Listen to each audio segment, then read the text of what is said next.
Saint Rita of Cascia, Saint of the Impossible, led a life of many trials. Yet, during that life she also achieved many significant triumphs. She is also known as the peacemaker of Jesus for her many good deeds. She was the only child born to Antonio and Amata Lodi in a tiny hamlet near Cascia, Italy.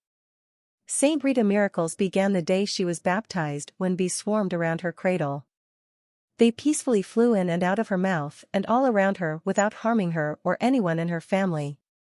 By the age of 12 she wished to enter a convent, but her parents felt she would be better protected if she married. They arranged a marriage for her to Paolo Mancini, a town watchman. The marriage was blessed with twin sons. Unfortunately, Paolo was an immoral, quick-tempered man and Rita suffered his abuse for 18 years before he was ambushed and stabbed to death. Their teenage sons wished to seek revenge against their father's death. Through her prayers and interventions, her sons did not act upon their revenge. Both sons died of illness within a year. Left alone, Saint Rita de Cascia sought the religious life, but the Augustinian nuns in the monastery of Saint Mary Magdalene refused to let her enter the convent. Because some of their members belonged to the rival family responsible for Paolo's murder, they feared for the peace of the convent.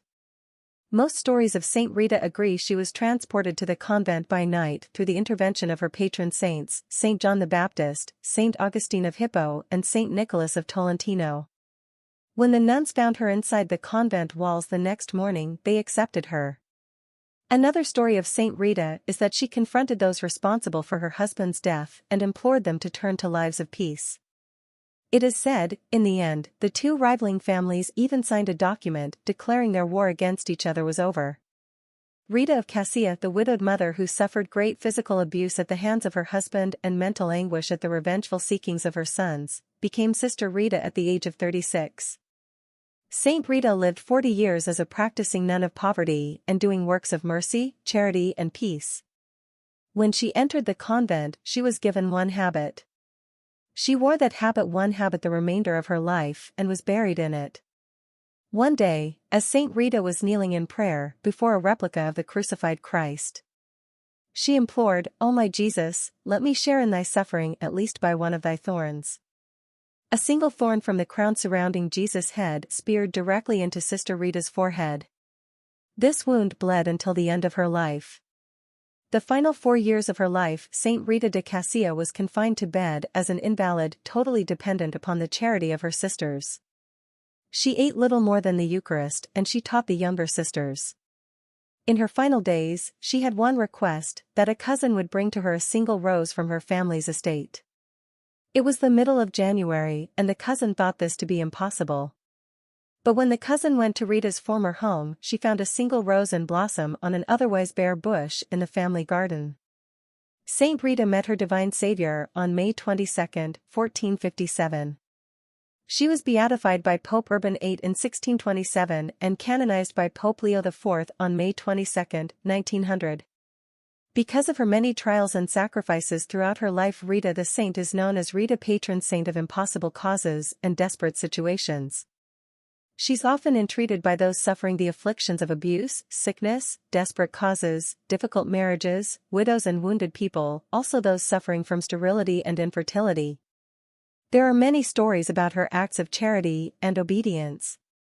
One Saint Rita story is that the convent mother, wishing to test the obedience of Rita, instructed her to water a dead and withered plant from the convent garden every day for a year. Sister Rita obediently did as she was instructed, every day. At the end of the year, to the great astonishment of her superiors, that dead plant brought forth leaves and flowers and became the most beautiful of all the grapevines in the garden. Today, 500 years later, that same vine remains bountiful and beautiful. Its leaves are dried and powdered and sent all over the world to people who are suffering. Many cures have been reported by the grape leaves. Its fruit is sent to the Pope and to other dignitaries. The year 1450 was declared a Jubilee year by Pope Nicholas V. When Saint Rita asked to accompany the other nuns to Rome so she might gain the indulgences of the Jubilee, her superiors told her they would permit her to go when the wound on her head healed. It is said, Saint Rita asked Jesus to heal the wound on her head so she might go to Rome with her sisters. God heard her prayer.